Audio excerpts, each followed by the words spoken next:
I think it's time for us to play a quick game of 2 truths and a liar. Could we please have 3 hapless volunteers who have not put their names in to tell? 1, 2, 3. You have not put your names in to tell? Come on up here. So here's how this game works. Our hapless volunteers are going to huddle with Ian. And they're going to decide which of them will tell 2 truths, which of them will tell a truth, and a lie. So go ahead, go over there, Bruce. So there will be 1 liar and 2 truth tellers. And then they each will tell their 1-minute story to you. That is each either a liar or truth, and then you get to try and figure it out. Got it? You got it? Thank you. Shh, be very, very quiet while you deliberate. All right, so while they deliberate, I would like someone to shout out what their favorite sensual, not necessarily sexual, sensual word is. Chocolate. Can I hear it for chocolate? Butterscotch. Are you guys ready? All right, so may I have... That's all right. We can always talk about chocolate more later, Bruce. Butterscotch. All right, so... Our first storyteller. Go ahead. Everybody's taller than me, so you guys go for it. 1-minute stories. Walk up to that one. Use this mic. And say your name. Daniel Gewertz. So, 1986, the Starlight Roof Jazz Club in Boston.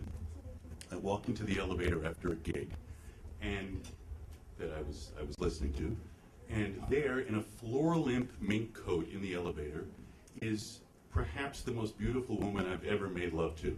7 years before. She was out of my league. She was kind of a legendary character around Cambridge, worked in Wordsworth Bookstore. I think I had sex with her 2 times, and then I wrote her a love note, and she dropped me, like immediately. Not only said she was not going out with me again, but said I wasn't really a writer if I wrote that note. It was just sort of flowery. So here she is, 7 years later, and she's incredibly glad to see me. And we chat for a moment, and she said, "Oh, I know you so well. I remember you so well. I used to chat in the bookstore with you all the time." And I said, "Yeah. And do you remember anything else?" She said, "Well, I think, didn't we see a movie once? But mainly the bookstore. That's what I remember." And I said, "Don't you remember having sex a couple of times?" And she said, "No, but I'm like that. I do this all the time. Don't be offended."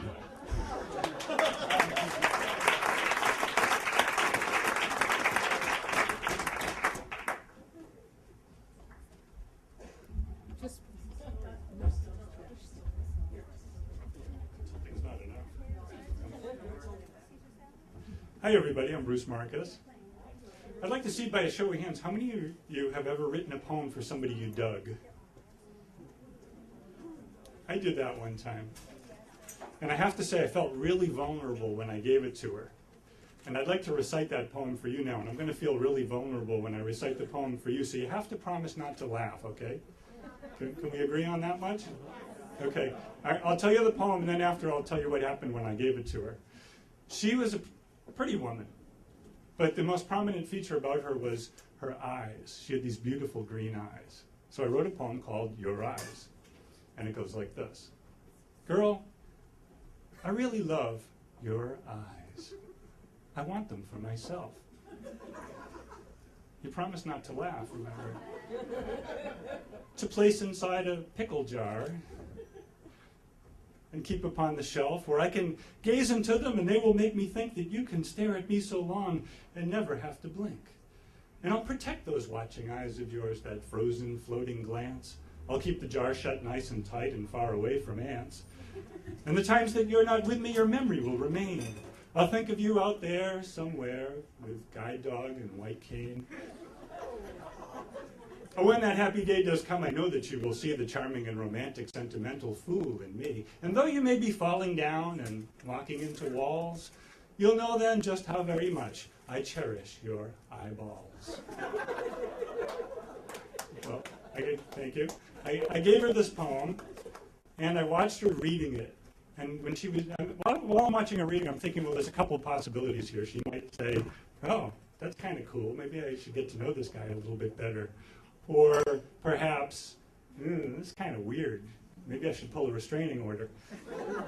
But there was a third possibility that hadn't occurred to me. She finished the poem, looked up at me with those beautiful green eyes, and she said, "That's the second poem I've gotten this week."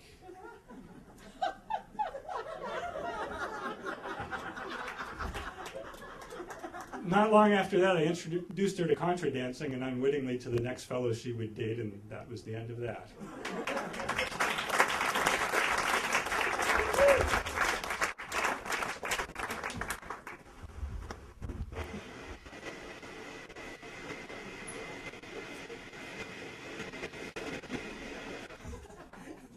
I'm Jo Radner. And when I was 11, earlier than some of these stories, all I knew about sex I had learned from salamanders. It was true, of course, because these are all true stories.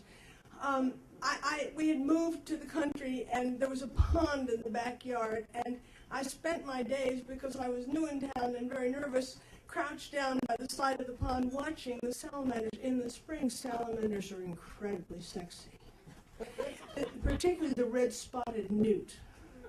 The males have big, flowing tails, and they come up to the women who are kind of lumpy and thin-tailed, but really lumpy, and all that lump is eggs. And they come up to them, and they wave their little tails like this, and the women look. So I was watching this process a good deal, and I used to catch the salamanders, and I would bring them into the house. I had aquariums in my room. They never did this in my aquariums, but I did bring them in. I had a deal that with my mother that I would remove them from the aquarium and take them back to the pond the next day. But very often they weren't in the aquarium the next day. And my mother, who was a somewhat compulsive house cleaner, it was the 50s, women had to be, would find them desiccate underneath my bookcase. So I began to collect desiccated salamanders, and I made a little memorial garden of desiccated salamanders. I thought it was a kind of a tribute to love, and I had it in my room, and Kate, the only time I ever invited a boy to a Sadie Hawkins dance, I said, "Would you like to see my garden of dried salamanders?"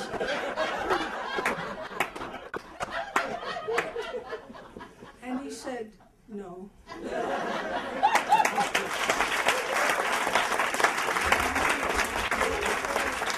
All right, so here's how we're going to do it. We will introduce each storyteller again, and if you think they lied, you'll applaud for them. So, the mink coat, is that a lie?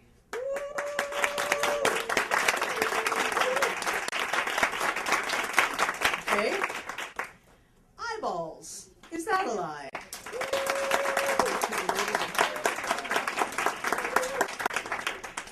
The garden of dried out salamanders, is that a lie? Would the real liar please step forward?